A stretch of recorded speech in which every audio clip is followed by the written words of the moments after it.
Hello, welcome to another episode of Depot Adventures. My name is Hugo. I'm a tour guide in Melbourne, Australia. Today I'm joined by a very special guest. You may remember her from our previous video on mental health. Her name is Olivia. She is a psychologist and she also happens to be my gorgeous fiance. Oh, thanks, Hugo. Oh, you're welcome. Now today, Olivia, we wanted to chat a bit about mindfulness. It's a topic that seems to have gained a bit more attention in recent times. So I thought today you might be able to tell us what mindfulness is and perhaps how it can help us. Yeah, sure.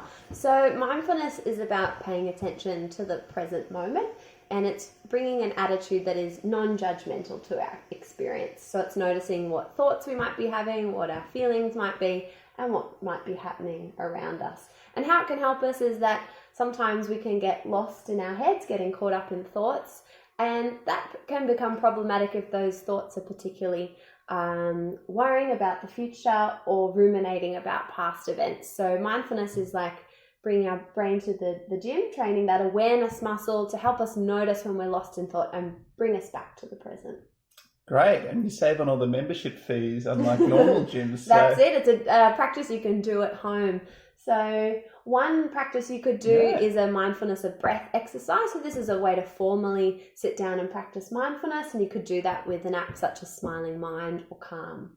Yeah, plenty of resources I think out there on how to breathe mindfully. But what are some more interesting perhaps techniques that we can employ in our own home? Sure, so we can also Nothing against breathing, by the way. I mean, it's very important. I do it every day. It's good to do a combination of a formal practice like meditation of breath or a body scan, but then also just doing some mindful activities. So this afternoon I've actually been doing some mindful watercolor paintings, and I'll show you one that I did just before. So here it is, it's still drying. And there's one I'm doing at the moment, maybe doing some sunset colors and a bit of a stripe there. So when I was doing this, Hugo, earlier, I would try and notice the colors that I'm seeing. I'd pay attention to the feeling of the brush in my hand. So we're using our different senses here to really get lost, well, not lost in the experience, but really enjoy the experience.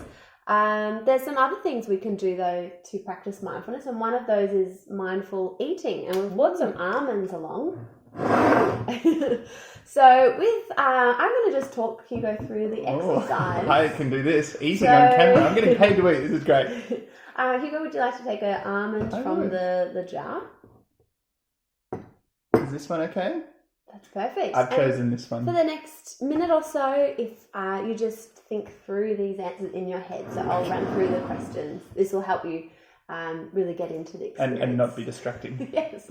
So first of all, we use our sight. So look at the colour of the almond, the shape you can see where the light might reflect. Then we notice the sensation of touch. So what does the almond feel like in your fingers? Maybe there's some rough bits and some smooth bits. Then we'd use our sense of smell. Notice what smell you're getting. Then you would place the almond in your mouth, but not yet take a bite. So pop it in your mouth and just notice what the texture is of the almond. And then when you're ready, you can start to bite into the almond and notice the taste. And there we go. That's how you might do a mindful eating exercise. So you could do it with almonds, or if you can't have nuts, it might be a sultana or a strawberry or a dark piece of chocolate, all kinds of things. Or if you're having breakfast or sitting down to lunch, really slowing down the process. So Hugo, how is that different for you than how you normally eat your food?